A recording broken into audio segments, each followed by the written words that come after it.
Efectivamente, han sido 8 meses duros, Sí. especialmente bajo el asedio de la pandemia.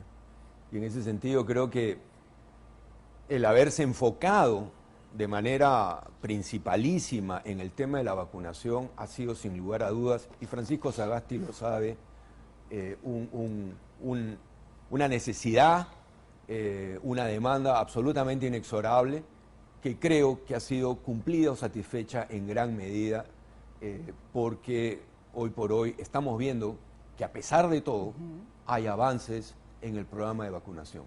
Hay avances, hay una agenda que se ha cumplido, han compromisos con laboratorios, con millones de vacunas que han llegado a nuestro país, no solamente con un laboratorio, sino con varios laboratorios. Hemos duplicado las camas UCI, hemos aumentado el oxígeno, que en un momento era una necesidad muy, muy importante. Recordemos cuando llega la segunda ola y nos encuentra sin oxígeno, sin camas UCI, en fin. Como lo hemos conversado, ¿no? El presidente Sagasti ha cumplido con lo que tenía que hacer, con lo que se comprometió a hacer, y además en llamar a elecciones y hacer esta transferencia de una manera democrática, como tenía que ser. Tal cual, Marisol. Creo que esos 2 puntos han sido en gran medida satisfechos por Francisco Sagasti, y en ese sentido creo que él entiende y lo ha manifestado en los últimos mensajes, especialmente el que transmitió el día de ayer y en las distintas declaraciones que precedieron a esta última alocución presidencial. Creo que él sabe, y así lo siente, de que cumplió con lo que se habían trazado como meta, y también creo que entiende de que hay un reconocimiento al cumplimiento de estos 2 temas que estaban, creo que, entre las prioridades fundamentales de la gestión que tenía desde que asumió la presidencia en noviembre del año pasado, ¿no? Sí. Y bueno, cerrando el capítulo Sagasti y entrando a lo que nos espera. Estas dudas de las que estábamos hablando, porque eso es lo que va a definir, ¿no es cierto?, las políticas de Estado de los próximos meses o años. Que se resuelvan esas pugnas internas dentro de Perú Libre, y también la de los aliados, porque los aliados obviamente están reclamando, y no siento que en este caso sea simplemente por un tema de botín, sino con, oye, hay un compromiso respecto a estas líneas de gobierno, que son las que nos comprometimos a seguir, y eso es lo que podría estar en este momento en tela de juicio. Es lo que viene reclamando Vladimir Cerrón desde una posición muy ortodoxa, con relación a el eventual rumbo de la administración de Pedro Castillo. No es gratuito, no es un tiro al aire el que Vladimir Cerrón hace pocas horas o muy pocos días haya calificado a Pedro Franque de Chicago Boy a través de su cuenta Twitter. Eso ha sido un claro mensaje, no a Franque, porque Pedro Franque sabe perfectamente qué piensa Vladimir Cerrón de él. A Castillo.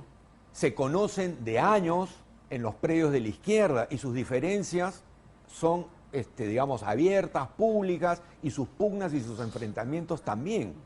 O sea, Franque tiene muy claro qué piensa Vladimir Cerrón y el ala dura de Perú Libre respecto de él y de otros integrantes de Nuevo Perú, de Verónica Mendoza. El mensaje ha sido para Castillo. Así es. Y eso creo que también está expresando con toda claridad esta pugna, esta tensión, estas contradicciones que no han permitido, a todas luces, resolver la definición del gabinete hasta hoy, 28 de julio. Y probablemente esta indefinición y este forcejeo continúen en las próximas horas de hoy y seguramente también de mañana. No, pero además esas prácticas en las que, si bien él ya tenía listo más o menos una serie de nombres que había estado consensuando, había estado apelando a algunas asesorías de amigos, familiares, y de pronto te dicen, no, el partido es el que tiene que poner su cuota, y empiezan a organizarse grupos de trabajo, grupo vivienda, grupo producción, grupo economía, cada uno expone varios nombres, hacen una filtración, luego se lo presentan. O sea, de esa manera no se puede gobernar. O sea, vamos, hay que ser democráticos, pero hay momentos en los que se tienen que tomar decisiones, y estas le corresponden directamente al jefe de Estado o al primer ministro. Pero sin duda, pero también Cerrón está reclamando desde, digamos, su ortodoxia, su intransigencia, un espacio en el gobierno. Y eso evidentemente tuvo un vehículo muy claro, el Congreso partidario del sábado pasado. Para eso se hizo ese Congreso. Y por eso el título del Congreso fue Objetivos, Expectativas y Metas Irrenunciables del gobierno de Perú Libre. Ojo, no de Pedro Castillo. El título del Congreso dice también mucho de cómo Cerrón y un sector importante de Perú Libre está parado, posicionado frente al eventual rumbo del Ejecutivo que tendrá que encabezar Pedro Castillo desde el día de hoy. Sí, pero yo ahí quisiera ver cómo va a ser para equilibrar, para compensar. Por un lado, efectivamente, quienes, digamos, los que podríamos apostar por el libre mercado, pues confiamos en que Franque, ¿no?, pueda ser el designado en el tema de economía. Eso por un lado, pero por el otro, hasta el último día de campaña, las promesas de Pedro Castillo seguían siendo radicales, ¿no es cierto? El tema de la constituyente creo que ya no hay vuelta a quedar, esa se viene sí o sí, me da la impresión. Lo van a plantear, ¿no es definitivamente. cierto? Pero también ha generado una serie de expectativas.